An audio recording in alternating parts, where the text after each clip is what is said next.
Assalamualaikum warahmatullahi wabarakatuh. Kami dari kelompok 4 akan mempresentasikan hasil kerja kami tentang pemanfaatan air pembuangan wastafel. Anggota kelompok yaitu ada saya sendiri, Alvin Prawira, dan ada Muhammad Dafa Hakiki, Suci Andini, dan Anissa Rahma Putri. Untuk bab pertama akan dijelaskan oleh Muhammad Dafa Hakiki. Dr. Dafa Hakiki, dipersilakan. Bab 1 yaitu 1.1 latar belakang. Latar belakang dari proposal kami yaitu memanfaatkan air yang terbuang sia-sia untuk mengairi tanaman sekitar. Itu juga lebih efektif dan sangat efisien. Tentu juga hemat biaya tentu. Karena setiap mahasiswa mencuci tangan, maka air bekas mereka saat mencuci tangan itu juga tidak akan terbuang sia-sia. Tapi dengan pandemi seperti ini, tingkat kesadaran kebersihan masyarakat semakin tinggi dan kita juga memberikan pengaruh positif untuk warga Telkom khususnya untuk terus menjaga kesehatan dan kebersihan sekaligus merawat lingkungan sekitar. Yang berikutnya yaitu ada rumusan masalah. Rumusan masalah yang kami kaji yaitu pengaruh pembuangan air wastafel terhadap lingkungan sekitar yang digunakan untuk gerakan penghijauan lingkungan kampus. Dan yang berikutnya tujuan, yaitu pembaca dan pemateri kami sendiri dapat meningkatkan kesadaran warga kampus untuk menjaga kesehatan dan kelangsungan lingkungan hidup kampus, serta dapat merealisasikannya dalam kegiatan di daerah kampus tersebut. Berikutnya itu ada manfaat. Di sini kita memiliki manfaat, kita dapat menjaga keberlangsungan lingkungan hidup kampus dan rasa peduli terhadap kebersihan juga. Kesehatan semakin meningkat. Dan yang berikutnya itu ada batasan masalah.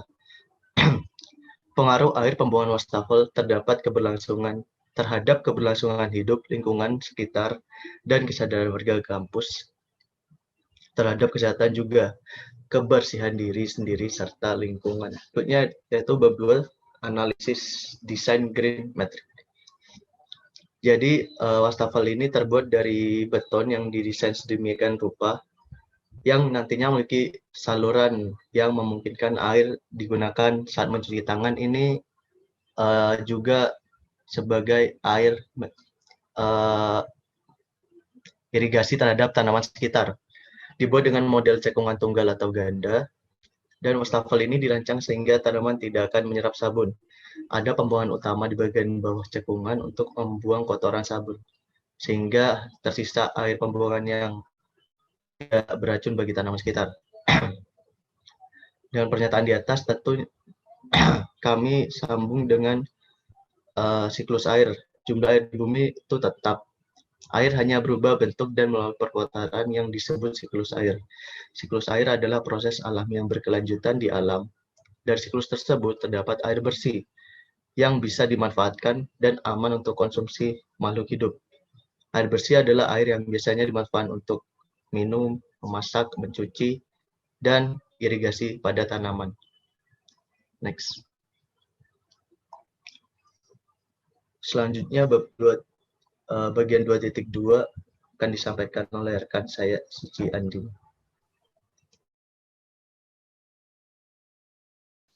Baik, selanjutnya ada rancangan Green Matrix. Green Matrix sendiri memiliki 3 komponen, yaitu lingkungan, ekonomi, dan sosial. Namun, analisis rancangan Green Matrix ini akan difokuskan pada komponen lingkungan. Komponen lingkungan sendiri memiliki 3 aspek, meliputi pertama, penggunaan sumber daya alam, yang kedua, manajemen lingkungan, dan yang ketiga ada pengendalian polusi. Selanjutnya akan diterangkan oleh teman saya, Anissa Rahma. Baik, pada bab 3 kali ini yaitu implementasi Green Matrix.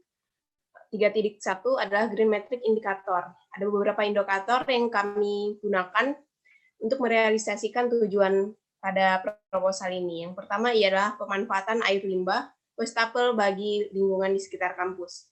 Yang kedua ialah terbangunnya kepedulian masyarakat di sekitar Universitas Telkom terhadap lingkungan. Yang ketiga yaitu meningkatkan kesadaran akan pentingnya mencuci tangan.